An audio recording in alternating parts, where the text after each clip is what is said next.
आज हम जानेंगे ईरानी और यूनानी आक्रमण के बारे में। पश्चिमोत्तर भारत में ईरानी आक्रमण के समय भारत में विभेदीकरण एवं राजनीतिक अस्थिरता व्यापक थी।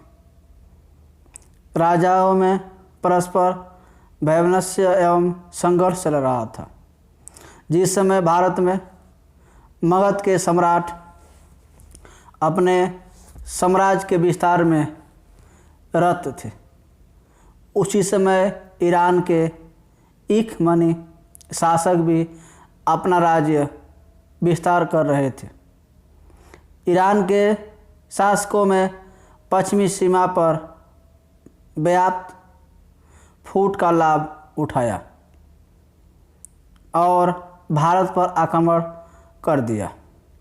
ईरानी आक्रमण के बारे में हमें हेरोडोटस, स्ट्राबो तथा एरियन से सूचना प्राप्त होती है।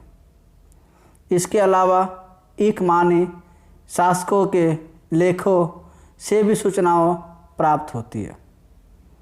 भारत पर आक्रमण ईरानी शासक दार्याबाहु ने सबसे पहले 516 ईस्वी पूर्व में उत्तर पश्चिम भारत में घुस आया और उसने पंजाब, सिंधु नदी के पश्चिमी क्षेत्रों और सिंध को जीतकर अपने राज्य में मिला लिया।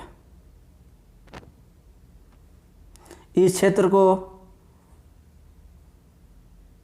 उसने फारस का बीसवां प्रांत छत्रपति बनाया। फारस साम्राज्य में कुल 28 क्षत्रपी थे।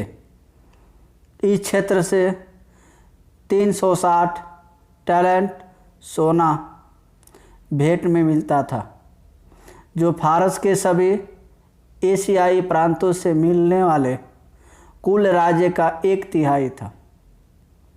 ईरानी शासकों ने भारतीय प्रजा को सेना में से भी भर्ती किया। उसके बाद भारत और ईरान का संपर्क 200 सालों तक बना रहा। ईरानी लेखक भारत में लिपि का एक खास रूप आरमाइक लेकर आए, जिससे बाद में खरोष्ठी लिपि का विकास हुआ। यह लिपि दाईं से बाईं ओर लिखी जाती थी। ईरानी आक्रमण के फलस्वरूप व्यापार को बढ़ावा मिला और भारतीय की वस्तुएं सुदूर मिस्र और यूनान तक पहुंचने लगे। भारतीय कला पर भी ईरानियों के आक्रमण का प्रभाव पड़ा, विशेषकर मौर्य कला पर। अशोककालीन स्मारक, विशेषकर घंटी के आकार के शीर्ष, कुछ हद तक ईरानी प्रतिरूपों पर आधारित थे और ये भी माना जाता है यूनानियों सिकंदर का आक्रमण 306 ईसा पूर्व में हुआ। सिकंदर के आक्रमण के समय भारत का पश्चिमोत्तर भाग राजनीति के रूप में विशृंखल था। यह क्षेत्र अनेक स्वतंत्र राजतंत्रों और कलिलाई गणतंत्रों में बटा हुआ था। राज्यों में पारस्परिक फूट थी।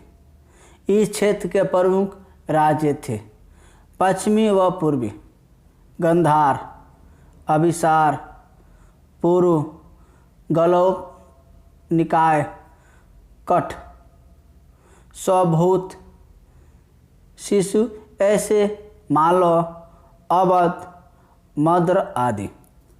सिकंदर के आक्रमण के समय मगध में नंद वंश का शासक था।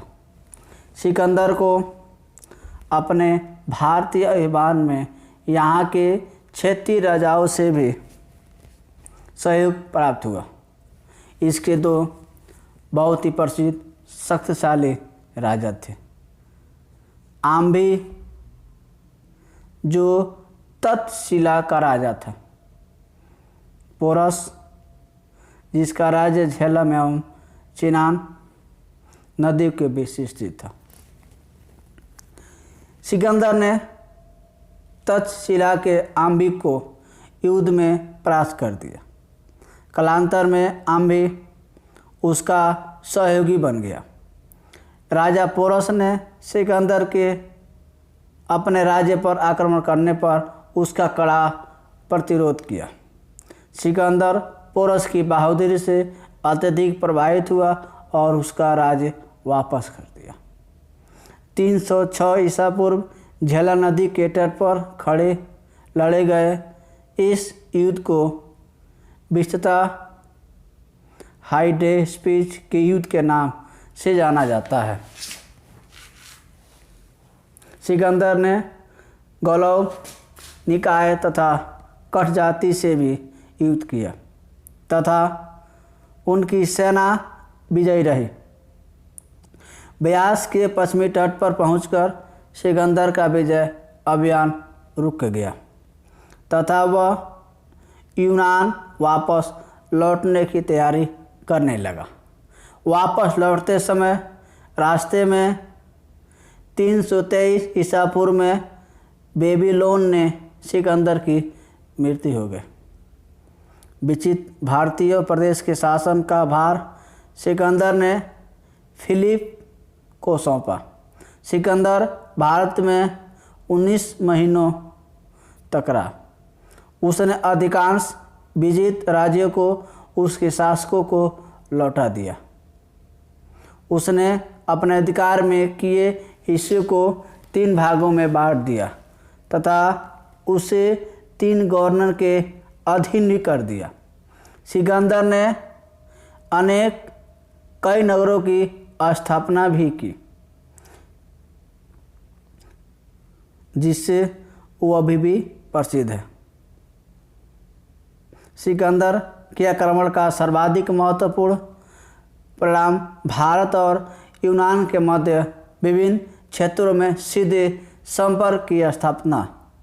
उन्होंने विभिन्न थल और समुद्र मार्गों का द्वार खोला। सिकंदर के इतिहासकारों ने मूल्यवान भौगोलिक विवरण छोड़े हैं। सिकंदर के आक्रमण से पूर्व जो छोटे मोटे भारतीय राज्य आपस में संघर्ष थे उसमें पहली बार एकता के लक्षण दिखे। फलस्वरूप भारत में एकीकरण की प्रक्रिया को बल मिला। सिकंदर के आक्रमण के बाद भारत में साम्राज्यवाद प्रक्रिया का विकास हुआ जिसका तत्कालीन उदाहरण मौर्य समाज